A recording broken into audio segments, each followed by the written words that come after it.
Hi, everyone. Mike Malatesta here, and welcome back to the How Did Happen podcast. On this podcast, I dig in deep with every guest to explore the roots of their success, to discover not just how it happened, but why it matters. My mission is to find and share stories that inspire, activate, and maximize the greatness in you.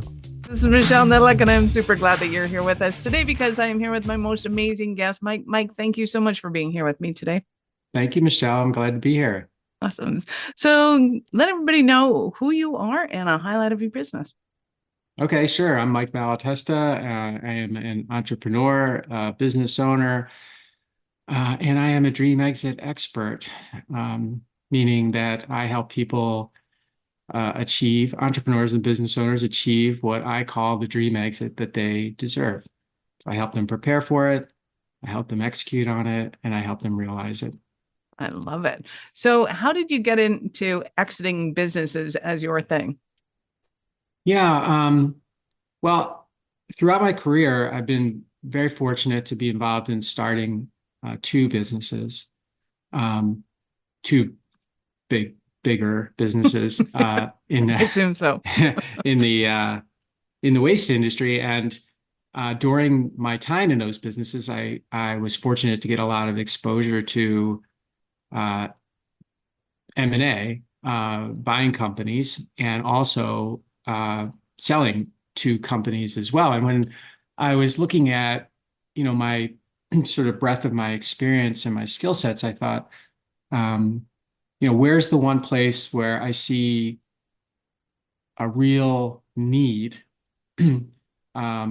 that I am uniquely sort of able to fill that need. And what I saw in my own experience buying companies is that the vast majority of the people that we engaged with were not ready to sell their business. Not meaning they weren't ready, like they were ready because they were frustrated or whatever, but they hadn't planned to be ready, in other words. So it was always a catch-up. They were ready, but their business wasn't. Yeah, or they may not have been themselves, really. Okay. Their readiness may have been the byproduct of some other issue, Michelle. Right. So I saw that and I thought, well, that's where can I provide the most value to? And I love entrepreneurs and business owners. It's like they're like my favorite people. And so I thought, well, how can I best provide value to them? So that's why I came to this. So and then besides this, I've invested in over 100 privately owned companies. And, I've tried to support entrepreneurs and business owners however I can, because they're just so important in my mind. And I want to do everything I can to help them. I love it. So let's go back to that stage of business, because I often talk about what I consider the 4 stages of business: startup, growth, scaling, and exiting. Mm-hmm. And to me, there are four very distinct stages of business. And I don't think a lot of people appreciate that. So I want to get into that, but I want to kind of back up the bus to the readiness of getting there, because a lot of entrepreneurs either think of, well, the business isn't working, I'm just going to shut the doors and get out of here and close it. And they don't think about that they're actually in a really good position to sell their business. So talk to me about kind of what you see at that stage and what kind of mistakes people are making and what they could do in order to save their business and actually create some capital. Yeah, I think so there's 2 things there. I think one, I do not think that anybody should be thinking about their business as something that doesn't exist without them. There are lots of businesses that have lots of value that the business owner, because they've chosen to look at this as sort of their thing, and it's not really they convince themselves that what they're doing is not sellable, and so when they're done, it's just done. And I feel like that's really the worst thing that can happen to you, because if you're really into owning a business or being an entrepreneur, you're not in it for the job, you're in it for the value creation. And the value creation comes as a byproduct of all the unique things that you do and put in place. And those aren't limited to you, even if they are limited to you right now. Like longer term thinking, they're not limited just to you. And I think the second thing is that it's just easy to put off the planning for it, Michelle. It's you can call it kicking the can down the road, not wanting to look at what happens when I don't have this business anymore. It's kind of like putting your will together and stuff. It can be very challenging and as I said, easy to put off. But it's weird because successful business owners don't put many things off, right? They're very intentional about continuous improvement, growing and scaling their business, as you mentioned. They're very, differentiation. They're very intentional about all of those things. And then when it comes to exit, they're like, not ready to put the time in for that yet. And I'm trying to change that. I'm trying to make it easy for them to put the time in to do it. Nice. I would agree that there is, and I think it's a conditioned sense of finality. Is that a word? Yeah, that's It's a word. word Yeah. now. It's my word now. That they don't want to have to, like you said, it's like setting up a will. It's like, oh, then it's done, then it's over. Right.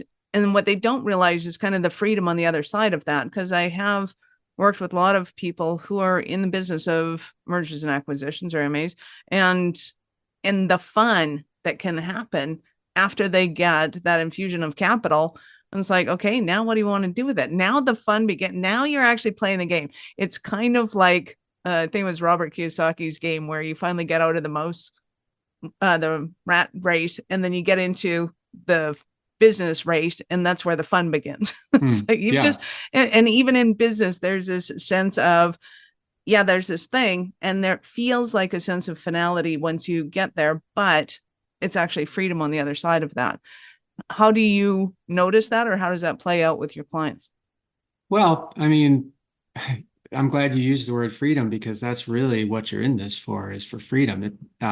It can very easily not feel like freedom, and it can be very difficult on some days to feel trapped, and the completely the opposite of freedom. But freedom, like everything else, is the result. It's a byproduct of a plan. It's a byproduct of execution.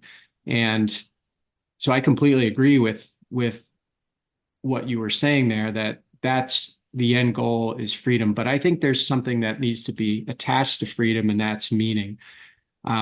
It's one thing to be free, which is fantastic, but if you are free with no meaning, that can present its own challenges. And I try to help people work through that as well, because the better prepared you are, your business is.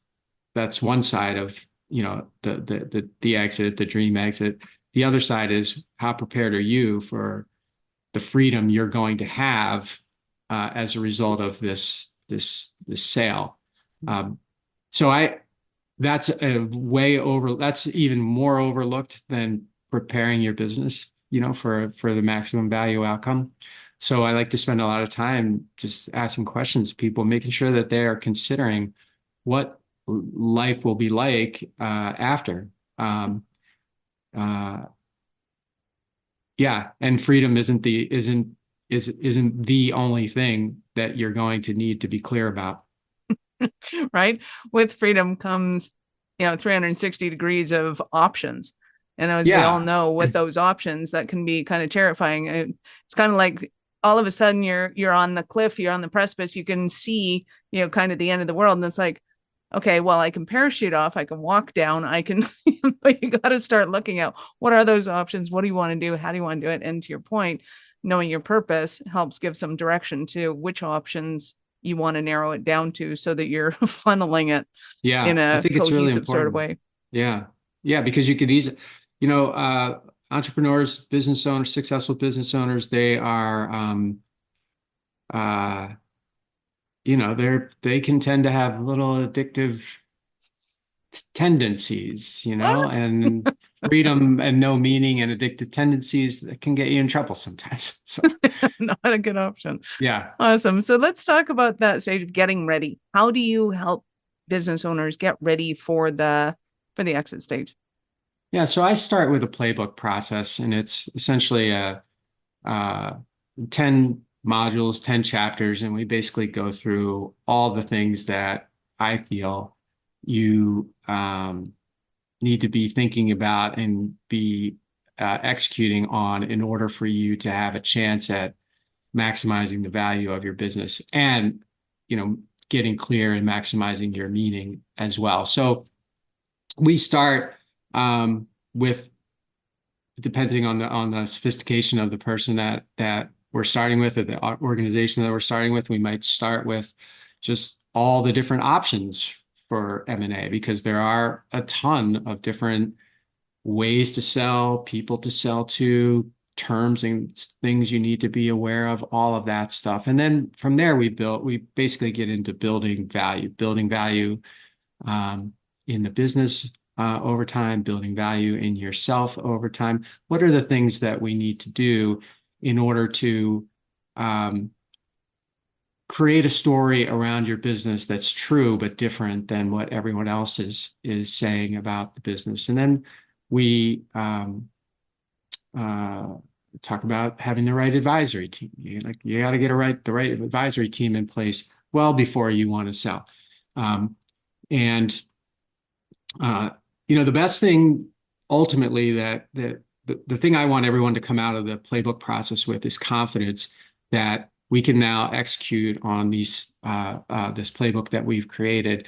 And over the next 18, 24 months, we can build so much value into this business that we weren't able to or weren't prepared to do before we started the process. And it doesn't matter if you're,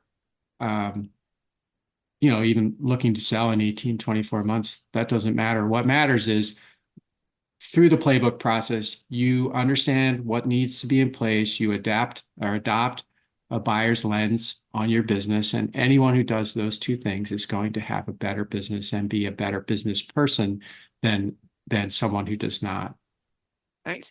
So when it comes to setting up their advisors, most people listening to this are going to think, well, yeah, Mike, you're going to be my advisor. Yeah. What do you mean by your team of advisors? Yeah, so you need to, when you get into a sale process, you need to have people on your team from an accounting standpoint, tax standpoint, lawyers standpoint, that are experts in M&A. The mistake a lot of people make is that they have an advisory team. So I'm like a guide, but I'm not a lawyer and I'm not an accountant. So just to answer your question specifically. But so it's a lot of people come to the table in a sale process, which they haven't prepared for at all, and they come to the table with the lawyer who's sort of been there, like they're drew up the legal docs for their business or something, and they're maybe did some estate planning for them or something, but has no M&A experience. But they're like, hey, that's my person. Yeah, that's my person. And same thing with an accountant.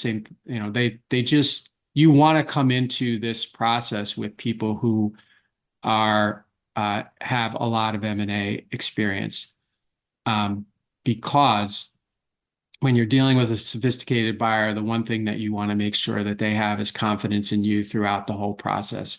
And the playbook gets your business and yourself ready for that. The right advisory team speaks the same language as their team is going to have. And you can be sure, you can be more sure that you're not going to have a frustrating process because your people don't speak the language. So it's all about up-leveling you so that you have the smoothest possible and best outcome as you go through it. Because I do think that there's a lot of misunderstanding when it comes to selling a business, especially in kind of what you're talking about. People get used to buying things like houses. And they go, oh yeah, that's a big purchase. So therefore I understand this whole process of buying and selling business. And it's like, yeah, kind of not. Not really like that at all, actually. Kind of not at all. Yeah. It's almost like you have these kind of 6 seats on each side of a boardroom table, and across from that table is their 6 people, and they all need to have that, the accountant needs to talk to the accountant, the lawyer needs to talk to the lawyer.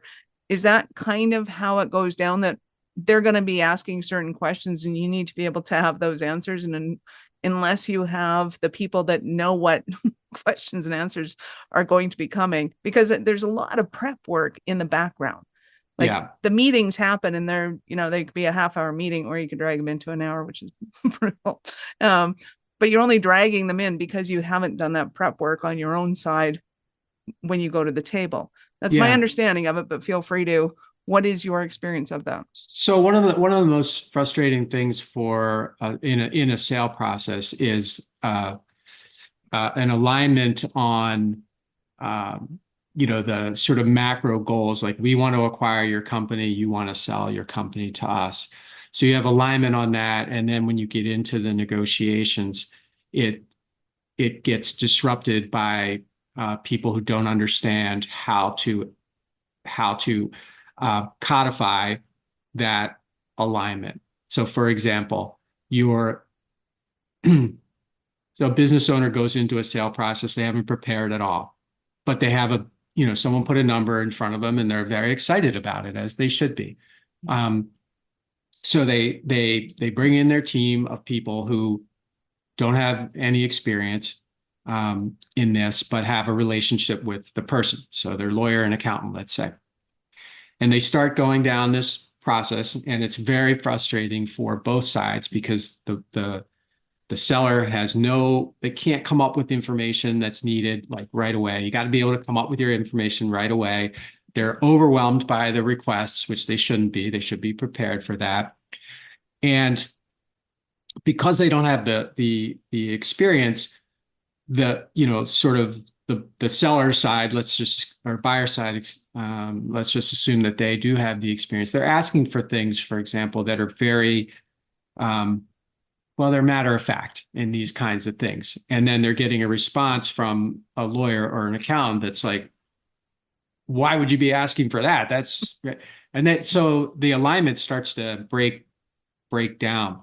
And then it can be very confusing for the entrepreneur or business owner too, because the people that they trust, their lawyer and their accountant, are like, kind of chirping in their ear, like, hey, this isn't fair. Hey,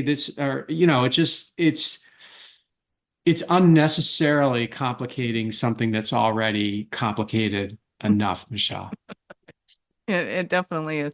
And I appreciate that you're pointing out the distinction of the exiting stage is a very distinct stage. It's not like startup at all in any way, shape, or form. So is there a time and a place when somebody can start to prepare for the exit stage, or is it something that you just kind of build your business to the point where you start to go, hey, okay, I think I need to exit my business, and we'll start planning now?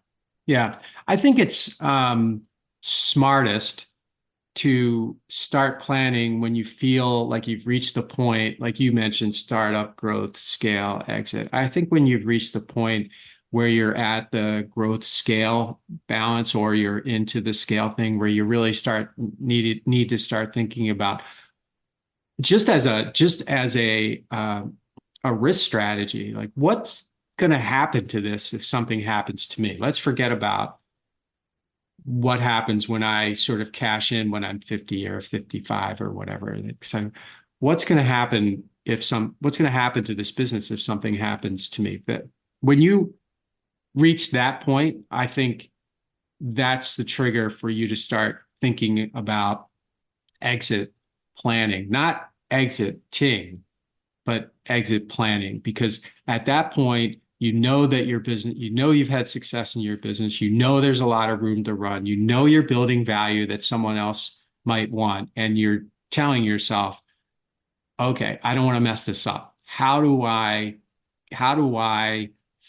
get super clear on this so that as we continue to go forward, I not only know what I want to do with the business, but I also know what I want to do to make sure the business continues to grow value and is attractive to a lot of sellers or buyers. So when in those stages, so we've been talking about kind of the startup growth scaling being kind of steps on a staircase. Yeah. There's also the personality type that loves to start up a business, but hates the monotony of growth. Or Yeah. there's the ones that love kind of getting it to the growth stage, but they really hate just throwing money at the problem and scaling it. Is there a time when you can sell your business, even though it's in startup, it's still in that chaos and mayhem kind of phase, but that there's somebody out there that knows how to take that and put it into the growth phase, and that's their mojo? Like, is there a time and a place for that too? Yeah, I think there probably is. I think it's a lot more limited than what we were just talking about before. But yeah, sure. I mean, there's always going to be, well, almost always going to be someone who thinks that they can fix your problems. So if you want to give them, if you want to say, look, I got this to where it is, I don't want to do all the rest of the work. You be the problem solver who takes it the rest of the way. You can definitely sell that business to some people, small number of people. But most buyers don't want to buy. They don't want to buy your problems, and in most cases, it's hard to sell your problems. So, yes, if you are a startup, if you are like a startup savant, and you can start stuff that gets immediate traction, and while it may not be profitable or may not be positive EBITDA, I mean, there is a road to that's very clear. Sure, that kind of business has value and can be sold. The other people who don't want to scale the business, unless you've got that sort of visionary, like hyper opportunity that you've created, I'd say that's a little bit tougher. Like not many people want to pay for the growth that they think they're going to have to be the ones who create. Like you're not going to create the growth. You were going to sell me a story of the future that I have to make happen, and I don't really like that idea, or I don't like paying for that idea at least. So yes, I think there are definitely. I mean, look, businesses get sold all the time,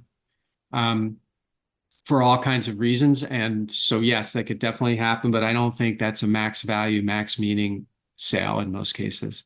Right. Absolutely. Awesome. So in a moment, I'm going to ask you about a Cinderella story of one of your clients. But before we do that, we're going to take a break. Are you running a business over 7 figures but still struggling with technology headaches? Pay attention. You do not want to miss this offer. This podcast episode is brought to you by Awareness Strategies, who is offering a custom-built digital adoption roadmap for anyone running a business over 7 figures who's wanting to grow their business in the next 5 years. And it's not just a roadmap. They offer full implementation as well if that scares the out of you. Check out awarenessstrategies.com/roadmap for more details today. The link's in the show's notes. Don't regret not doing this. Do it now. That's awarenessstrategies.com/roadmap. So I am super excited to ask you about a Cinderella story of one of your clients. Yeah, so I'll talk about Dave. I started working with Dave, and Dave had a business that did like IT support, and he also did production, like video production and that kind of thing for conferences and stuff. And one of the things that I was so unique about Dave's thing was that this guy, the business was successful, is successful. He'd been at it for a long time. Like he started it when he was in his college dorm, one of those stories. It was just a very impressive story. The issue that Dave had was that he was thinking about exiting, but he had no understanding of how to get there. He kind of kept thinking like, I just keep running into a wall. And what was unique about him is that he was, what do they call it? Workaholic? He was a workaholic. And one of the things that I think a lot of workaholic, and I was a workaholic too, I think, so I don't say this as, I'm so better than anyone else, and I'm not, but I learned over time, and I was able to teach Dave over time that being the workaholic in his business was probably the worst thing he was doing to create value with it for two reasons. One, I call it tallest building syndrome. If you're the tallest building, you're the most likely to get struck by lightning, right? And when you get struck by lightning, that's a problem. And number two, you have no idea how strong your foundation is when you're the strongest, the tallest building. And your real job is to create strong foundations, because that creates strong value creation in your business. So with him, we started right there. If you want to find out what's really plateauing this business, stop working as much, stop being here as much, start observing what is happening when you are not around, because what you've done is you've conditioned everyone to let you be the person who solves all the problems. And that can feel great. And it's easy too, right? If you're that person, it's like, it's easy for me to do that.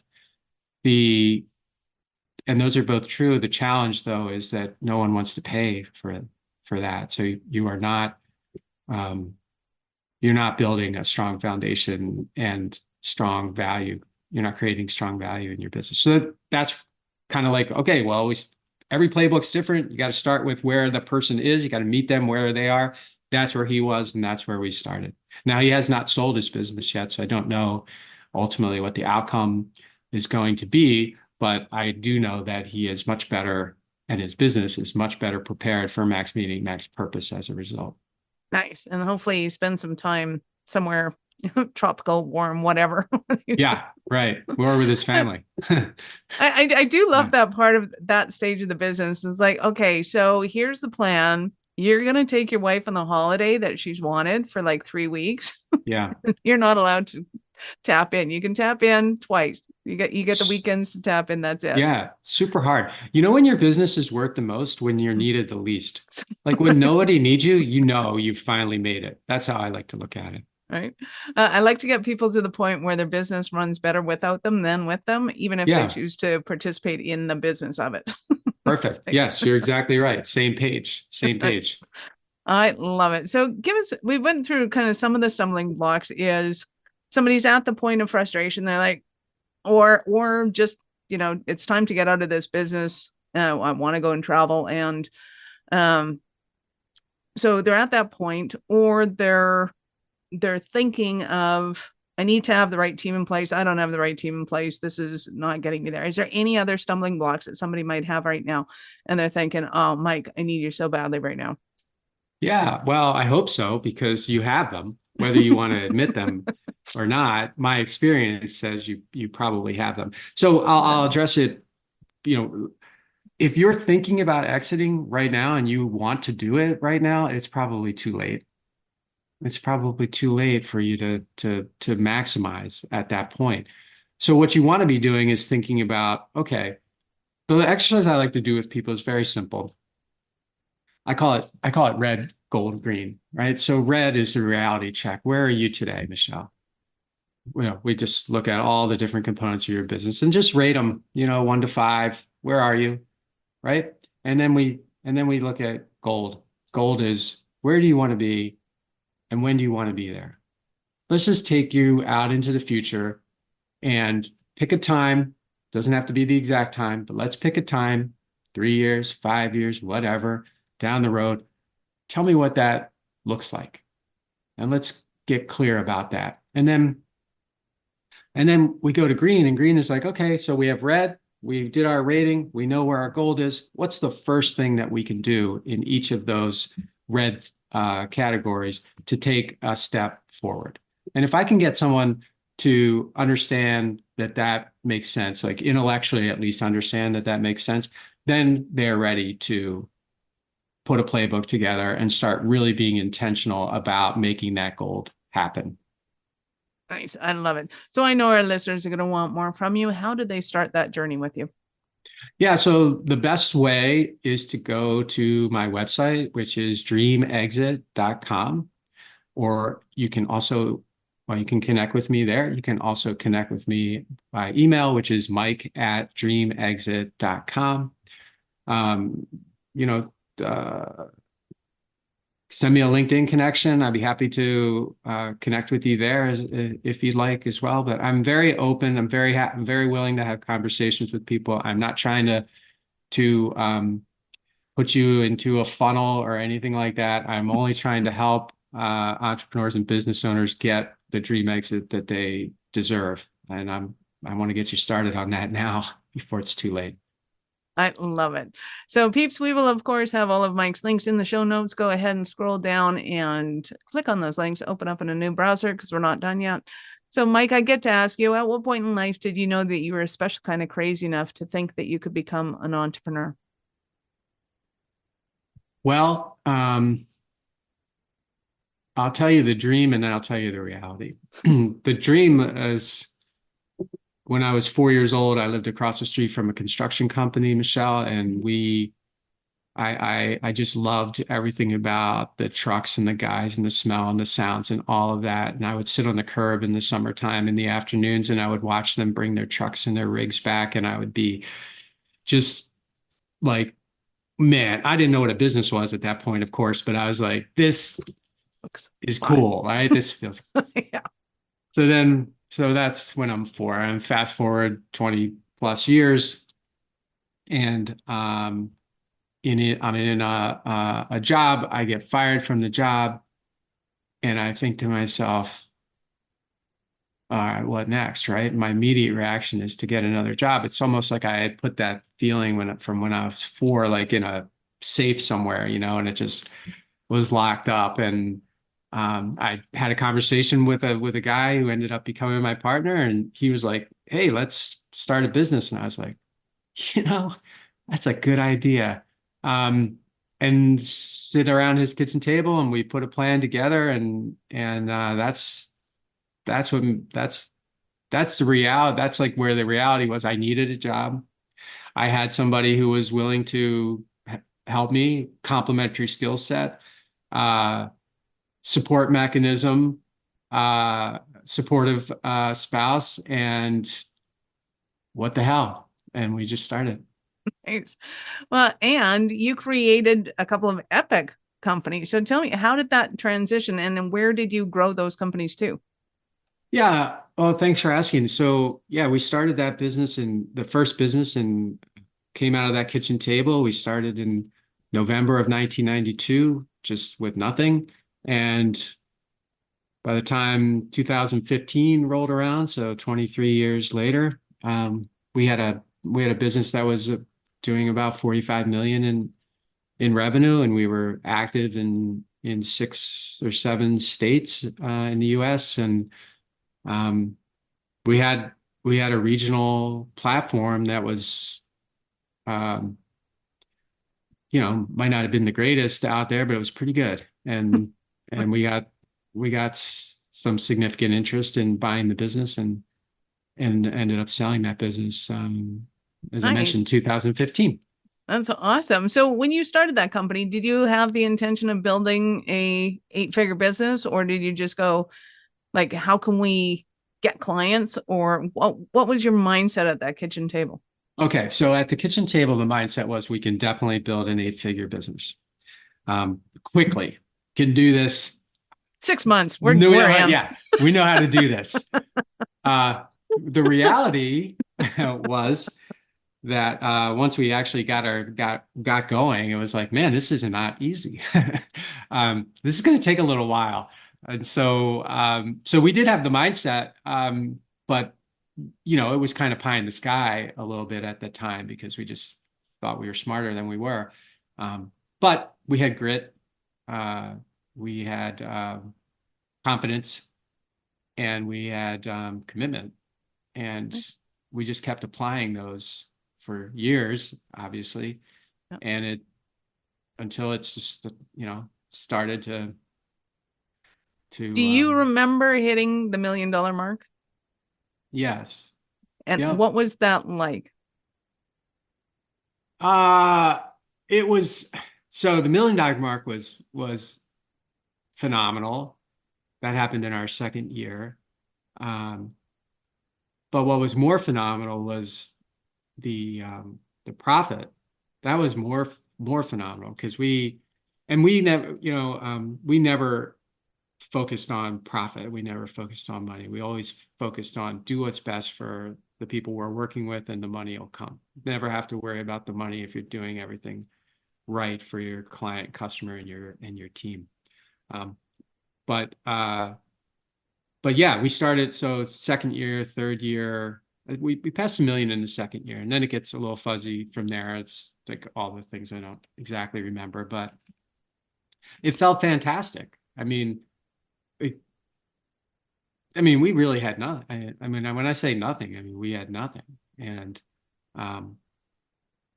to be able to do that in an established industry, we weren't creating the next newest thing that nobody knew about. It was an established industry. We had to compete.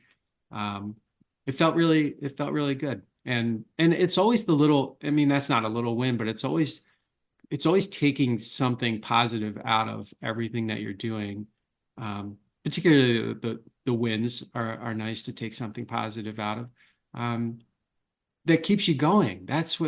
At least that's been my experience. That's what keeps you going, because man, if you just focus on everything that's going wrong, it can be a long days, long It's gonna be weeks, long long 20 months. years. Yeah. Long 20 years. Yes, for sure.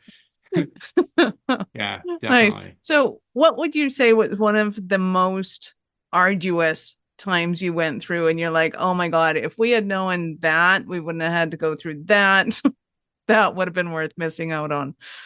Yeah, that one's easy, unfortunately. So my partner, his name is Butch Weiss, and about 11 years into the business, so we were probably a $10 million business at that point. He was working in one of our plants. We had several plants at that time to process waste, and he was working on a tank. The tank caught on fire, and he was burned very, very badly, and ended up passing away a couple of days later. And so that was by far the most significant challenge that the business faced, but even more than the business, for me, it was the most significant challenge in my life, because you think back to this kitchen table we started around as his kitchen table, and now I felt responsible for this, and I just it really knocked me for a loop. It took me a long time to get past that, and to get that was kind of my anti-fragile test of my life, was if I can get past this, not that you'd want to, but if I could get past this, I just felt like there's nothing else that can stand in the way. And so that was the toughest thing by far. Right. That, my heart goes out to you. That would have been brutal, because at that point, I'm thinking you would have been probably best friends. You would have been kind of you're still in a point where you're building everything together. So you're still clearly getting along.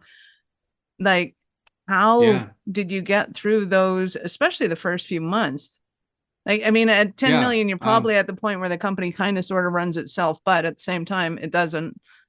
Yeah, I was still kind of like tallest building. I was kind of still in that phase at that time, so it was a challenge. So I call it the valley of uncertainty. I sort of dropped into this valley of just all kinds of questioning myself, like what am I doing? Why are we doing this? What just happened?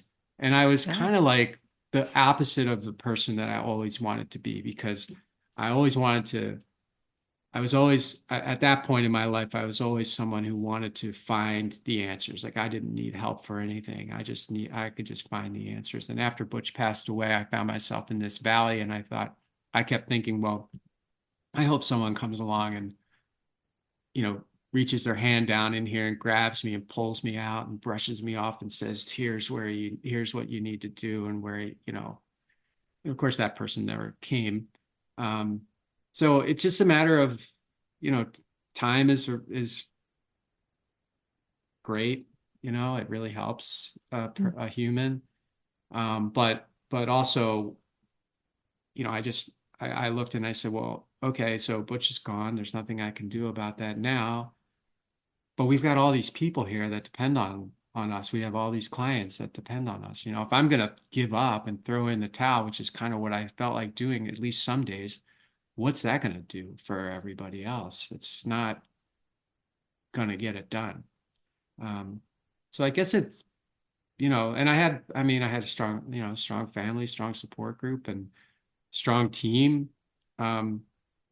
So it was definitely a time in my life where, when I thought, as I mentioned, I thought, well, I'm the type of person who doesn't need any help. It definitely taught me a different lesson about needing and benefiting from help. And then it changed the whole trajectory of my thinking after that. It just was it was a horrible event that I still think about all the time. But it was transformational too, because it made me realize that, things that you love, things that you've built, things that are valuable to you can be gone like that. And that, a little bit of that goes into my thinking about what I do now, because, I don't want business owners and I don't want entrepreneurs to have something horrible happen and then everything evaporates. Their minds, their willpower, their commitment evaporates, their desire, their someone that they, something or someone that the whole business was built on evaporates, and then it's just gone. So I don't want that to happen to anybody. Absolutely. Well, we will thank Butch for all of the tendering process that you went through that, because we appreciate that you have stuck with it, and that you're at the point where you know how to give these things up and not be the tallest building. And I think a lot of people need to kind of see that without having to go through that themselves. So thank you so much for sharing that. That was touching and awesome. You have been absolutely awesome. Do you have any last words for our peeps? I love what you're doing. Keep going. If you're a business owner, an entrepreneur, or anybody that's doing something special, just keep going, even when it's hard.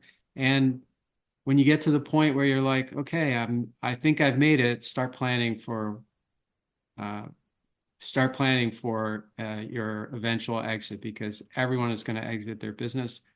That's a fact, one way or the other. Let's do it in a way that creates a dream for you instead of a nightmare. Thank you so much for your time, Mike. I appreciate it, and I know how valuable it is. Yeah, appreciate you having me on. Thank you very much. Hey everybody, thanks for listening to the show. And before you go, I just have 3 requests for you. 1, if you like what I'm doing, please consider subscribing or following the podcast on whatever podcast platform you prefer. If you're really into it, leave me a review, write something nice about me, give me 5 stars or whatever you feel is most appropriate. Number 2, I've got a book. It's called Owner Shift: How Getting Selfish Got Me Unstuck. It's an Amazon bestseller, and I'd love for you to read it or listen to it on Audible or wherever else, Barnes & Noble, Amazon. You can get it everywhere. If you're looking for inspiration that will help you unlock your greatness and potential, order or download it today so that you can have your very own copy. And if you get it, please let me know what you think. Number 3, my newsletter. I do a newsletter every Thursday, and I talk about things that are interesting to me, or I give more information about the podcast and the podcast guests that I've had and the experiences that I've had with them. You can sign up for the podcast today at my website, which is my name, MikeMalatesta.com. You do that right now, put in your email address, and you'll get the very next issue. The newsletter is short, thoughtful, and designed to inspire, activate, and maximize the greatness in you.